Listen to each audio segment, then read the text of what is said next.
और उस जगह पर इतना बेखौफ तरीके से अगर अंजाम दिया गया तो उसके पीछे ये साहस दुस्साहस था उसका। हास्यास्पद बात है कि एक चाकू था एक अपराधी के हाथ में और इतने लोग देखते रह गए और वो काटा गया और डकैत सद्य स्पॉट से पकड़ा गया। अगर यदि जनता उसको मारा तो कौन सा गुनाह किया, उसमें एफआईआर होने की क्या बात है?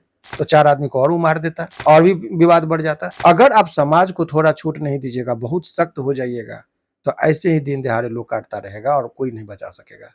तो वहाँ जितने लोगों ने उसको मारा है उस पर कोई एफआईआर और कोई तंग नहीं करनी चाहिए। फारबिसगंज की घटना ने पूरे बिहार क्या पूरे देश को झकझोर करके रख दिया है। कई सारे सवाल खड़े हो रहे हैं और ऐसे में इस घटना के बारे में बातचीत करेंगे। सवाल रहेगा सीधा पटना के हाईकोर्ट के जाने माने एडवोकेट शिवनंदन भारती जी से। सर, सबसे पहले देशवा पर आपका स्वागत है। जी बहुत बहुत शुक्रिया आपका। और व्यूवर्स को सर एक सवाल, आप सवाल का जवाब दें कि इस तरीके से दिन दहाड़े 10:30 बजे ये घटना होती है। एक व्यक्ति साहस करता है कि दूसरे व्यक्ति को वो रोड पर बैठ करके काट रहा है उसका गला, और इस तरह की घटना का रीजन क्या है और डर बेखौफ इतने क्यों हो चुके हैं लोग? देखिए, बहुत ही जेन्युइन प्रश्न आपने पूछा कि ये जो घटना हुआ आखिर दिन दहाड़े ठीक 10:30 बजे की घटना बताई जा रही है।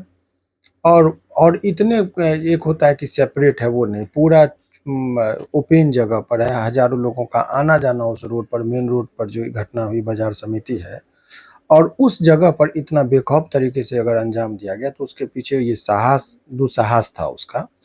और वो बहुत नॉर्मल वे में वीडियो जो देख रहे हैं, जो चल रहा है, तो लग रहा है कि किसी का डर ही नहीं, बड़े बड़े इत्मीनान से जैसे लग रहा है कि वो चिकन को काट रहा, कोई उसको ना पकड़ने वाला, ना कोई टोकने वाला, ना रोकने वाला। तो ये इसके पीछे रीजन 2-3 है। अपराधी को भी पता है कि उसका कोई कुछ नहीं बिगाड़ सकता है।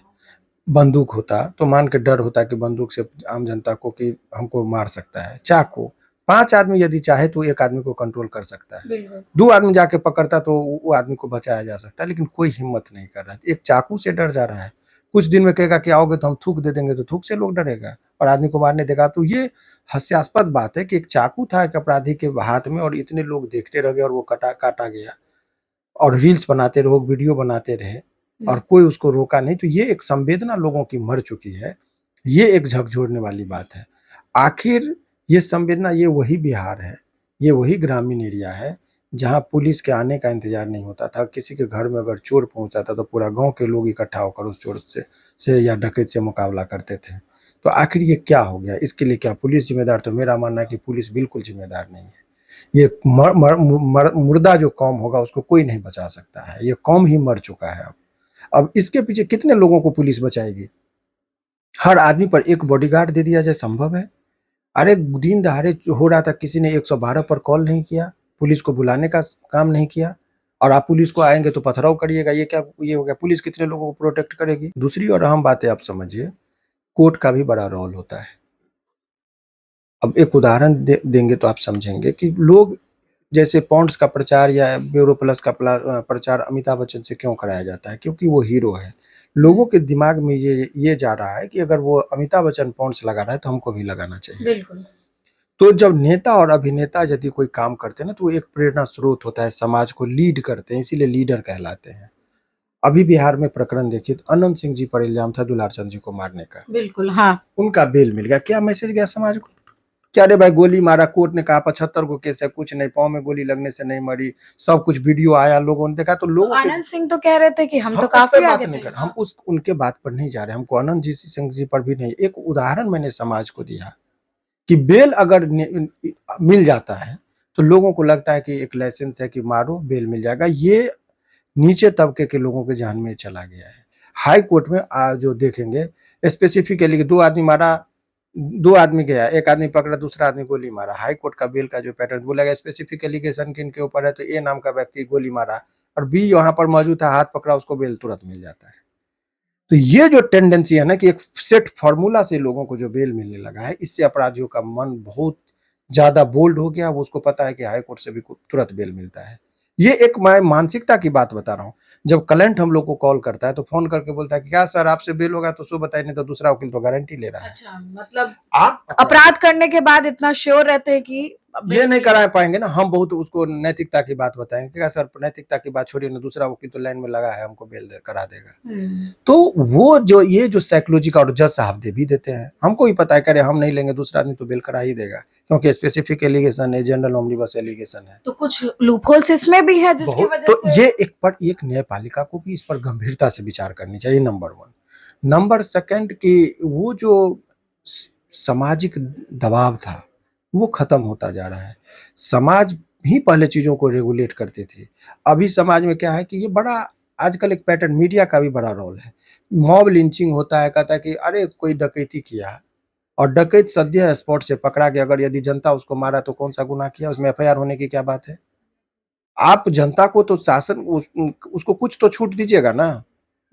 अगर वहां पर जो सबको देखा कि भाई वो गर्दन को, गला को काट रहा है, ठीक है, उसके बाद उसके हाथ में चाकू था, एक लड़का बड़ा ही साहसिक तरीके से उसको समझाता है कि आप अपने आप को सरेंडर कर जाइए। मॉब लिंचिंग की घटना सुन तो लीजिए, उसको कहा कि आप हाथ को ऊपर करिए, हाथ ऊपर किया, उसके बाद वो बोला कि उसको कॉन्फिडेंस मिल लिया, नहीं तो हो सकता था और हिंसक 2-4 आदमी को काटता वो, क्योंकि हाथ में चाकू था उसके, हिंसक था, उसको उसके दिमाग में ये जाता कि वैसे भी हमको जेल जाना है, एगो मर्डर करिए, चूंकि 2-4 को और भी मारेंगे, जेल ही जाना होगा, तो 4 आदमी को और वो मार देता, और भी विवाद बढ़ जाता।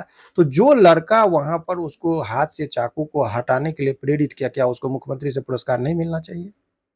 किसने आज तक देखा आपने किसी को पुरस्कार दिया गया हो इस तरह के वारदात में? तो अब क्या हुआ वहां पर, मॉब लिंचिंग की आफ्टर दैट लोगों के मन में आक्रोश तो था, भाई आपने गला उसको चाकू से रेत रेत के काटा है, आक्रोश आया, उसको मार दिया, उसमें वहां पर आपको मॉब लिंचिंग को भी रोकना है, लेकिन सामस अज्ञात के विरुद्ध एफआईआर दर्ज कर देनी चाहिए, उनको हरास नहीं करना चाहिए। अगर आप समाज को थोड़ा छूट नहीं दीजिएगा, बहुत सख्त हो जाइएगा, तो ऐसे ही दिन दहाड़े लोग काटता रहेगा और कोई नहीं बचा सकेगा। लोगों को मन में डर है कि अगर वो मार रहा है चाकू, अगर हम जाएंगे तो लोग हमको ही मर्डर केस में फंसा देगा, और पुलिस हरास भी करती है, पुलिस उसको अप्रिशिएट करती है कि नहीं, इसीलिए लोग दूर भागते हैं ना। एक सर ये सवाल रहेगा उस व्यक्ति के साइकोलॉजी को लेकर के, ये थोड़ा सा सवाल है, क्योंकि वो कहा जा रहा है कि सत्तू वाली बोल करके चिढ़ाने लगा जो लड़के ने मर्डर किया है उसको, तो ये भी तो हो सकता है कि उसकी आदत होगी ऐसे बोलने की, मजाक करने की। मजाक करने की बात नहीं ना, वो प्रवृत्ति उसका क्या था, इससे पहले 2 महीना पहले वो चरस के केस में वो जेल गया था, जेल से वो आया ही हुआ था, वो नशेड़ी था, इससे पहले भी जेल गया, जेल में कुछ दिन रहा, बाहर आया, फिर मर्डर किया। जेल में जाने के बाद वो बेखौफ हो गया, उसको पता था कि ये अरे 10 को आदमी बोला होगा कि हम मर्डर केस में आए थे, हम भी आज बेल हुआ, हम भी जा रहे हैं, तो उसके दिमाग में वो चीजें चला जाता है कि अरे जेल में तो उसके, देखिए लोगों को डेटरेंट थ्योरी है, फांसी की सजा क्यों होती है कि एक आदमी रेप किया, उसको फांसी हो जाएगा तो समाज में सब आदमी डर जाएगा कि हम रेप करेंगे तो फांसी होगा। अब रेप किया, उसको कुछ नहीं होगा तो कहेगा अरे कहाँ, वो फलाना आदमी तो रेप किया था, कुछ नहीं हुआ, हमको भी कुछ नहीं हुआ, तो रेप की प्रवृत्ति लोगों में बढ़ेगी। ठीक उसी तरीके से मर्डर केस में किसी का नाम पड़ गया, और जहां पर जेन्यून चीज लगे, अब सीसीटीवी कैमरा है, फुटेज है, ये है। अभी आपने क्या देखा कि वो जो घटनाएं हुई है आपको पारस हत्याकांड में जो हुआ था, आपने देखा दिन दहाड़े मारा, उसमें से बहुत लोगों का बेल का आवेदन अभी पड़ा, उसमें बेल मिल जाएगा, क्या मैसेज आएगा समाज में कि भाई खुलेआम घूस के मारा, उसका भी बेल हो रहा है। तो वो चीजें लोगों को देखना होगा, पुलिस को ही केवल जिम्मेदार ठहरा देना उचित नहीं, संवेदना लोगों की मर चुकी है, और संवेदना मरने के पीछे रीजन ये है कि पुलिस हरास करती है। हम लोग नैतिकता की बात करते हैं कि मॉब लिंचिंग नहीं होनी, क्यों नहीं होनी चाहिए? वो खुलेआम काट रहा है, लोग नहीं मारेगा उसको? तो मॉब लिंचिंग को लेकर के अब एफआईआर भी दर्ज हो गई है, तो उनके ऊपर भी तो कार्रवाई होगी, होनी चाहिए। ये गलत कार्रवाई हो रही है, इसमें सरकार को अकॉर्डिंग टू सिचुएशन उसको कंट्रोल करना चाहिए कि वहां जितने लोगों ने उसको मारा है उस पर कोई एफआईआर और कोई तंग नहीं करनी चाहिए, क्योंकि वो जिस हिसाब से हिंसक था तो वो, ऐसे और तो सर मॉब लिंचिंग की घटना हर जगह बढ़ जाएगी, कहीं भी कुछ हुआ तो मॉब अपने हाथ में नहीं, ले लेगी। अकॉर्डिंग टू सिचुएशन क्यों नहीं, मॉब कभी जो है अक्सर 100 में 99 जगह भीड़ जो है सही निर्णय लेगी, समाज, भीड़ नहीं, समाज की बात मैं कर रहा हूँ, एक आध जगह इन्फ्लुएंस हो सकता है। पहले ही ये हमारा देश जो है कहता है कि सामाजिक चीजों पर कंट्रोल, पहले समाज ही सारी चीजों को रेगुलेट करता था। पहले गांव में क्या होता था, एक गांव की लड़की यदि दूसरे गांव में गई, उसको कोई छेड़ दिया तो लोग ईगो पर लेता था कि हमारे गांव की लड़की को छेड़ दिया। अब क्या है कि आपकी भतीजी को यदि कोई कह रहा था, चाचा नहीं बोल सकता क्योंकि घरे में झगड़ा हो जाएगा। इस वजह से आप देखिएगा पार्क में खुलेआम लड़का लड़कियां घूम रही है, और वो शिकार हो रही है किसी, आप उतना ही नहीं, एक एज होता है, ठीक है, लड़की 18 की है, लड़का 20 का है, ठीक है। अब आप चले जाइए पार्क में कहीं, 60 साल का बूढ़ा है और 14 साल की लड़की है, फिर भी कोई टोक नहीं सकता है। कहाँ संवेदना मर गया? क्यों? उसको पता है हम टोकने जाएँगे, हम ही पर रेप केस फँसा देगा, पुलिस कहेगा तुम ही छेड़ रहे थे। तो आप समाज को कंट्रोल करने की शक्ति तो दीजिए। केस के नाम पर, मॉब लिंचिंग के नाम पे आप लोगों को टॉर्चर कर रहे हैं। तो आपको इसी तरीके से दिन-दहाड़े लोग को काटता रहेगा, कोई किसी का मदद नहीं करेगा। सो मॉब लिंचिंग के नाम पर लोगों पर जो एफआईआर हो रहा है, उसको बेल कराना पड़ेगा, उसको टॉर्चर होना पड़ेगा, इस चीज़ को रोकिए। क्योंकि ये घटना लोगों को, और जो आदमी उसको उसके हाथ से चाकू हटाने में जो वीडियो जो अभी वायरल हो रहा है, एक लड़का कह रहा है कि तुम सरेंडर कर जाओ, लोगों के सामने वो सरेंडर किया। उस लड़का को मुख्यमंत्री से, प्रधानमंत्री से, राष्ट्रपति से पुरस्कार मिलना चाहिए कि उस सिचुएशन को उन्होंने कंट्रोल किया। हो सकता था वो हिंसक था, वो नशेड़ी था, हो सकता था और भी 50 आदमी को वो चाकू मार सकता था। अगर तब क्या होगा? अगर उसको प्राइज़ दीजिएगा, उसकी चर्चाएँ होंगी, एज़ ए हीरो उसको पेश किया जाएगा, तब किसी भी भीड़ में लोग को लगेगा कि नहीं भाई एक ये। सवाल रहेगा सर मॉब लिंचिंग पर ही है, जैसे कसाब ने भी इतना बड़ा काम किया जिसके बाद फांसी हुई उसे। लेकिन वही है कि पुलिस उसे उठा कर ले गई, तो पुलिस को एक्शन लेना ज़रूरी होता है कि देखिए पुलिस आगे आए, नहीं तो प्रशासन से तो वैसे भी डर खत्म हो जाएगा, प्रशासन से तो कोई नहीं फिर डरेगा। फिर निश्चित तौर ज़रूरत क्या होगी पुलिस की, नहीं प्रशासन की? समझी पुलिस, ये मेरा जज़्बाती हो सकता है। इस केस के प कॉन्टेक्स्ट में मैं बात कर रहा हूँ, इस परिस्थिति के अकॉर्डिंग मैं बात कर रहा हूँ। अन्य सभी केसों में ये नहीं कह रहा हूँ कि लोगों को अपने हाथ में सारा चीज़ों को ले लेना चाहिए। वो राइट ऑफ डिफेंस है, आप पढ़िएगा सेक्शन 96 से 106 तक आईपीसी में प्राइवेट डिफेंस का थ्योरी दिया गया है कि आपको कब किसी को मार भी सकते हैं। तो जान का खतरा था कब तक? जब तक कि उसके हाथ में चाकू था। जैसे ही चाकू खत्म हो गया तो उसके बाद क्या हुआ, जान का लोगों का खतरा खत्म हो गया। तब मारना नहीं चाहिए था, पुलिस को अरेस्ट करके उसको सौंप बिल्कुल। देना चाहिए था। लेकिन उस इतना लेवल का बात किसको दिमाग में है, कितना ट्रेंड है?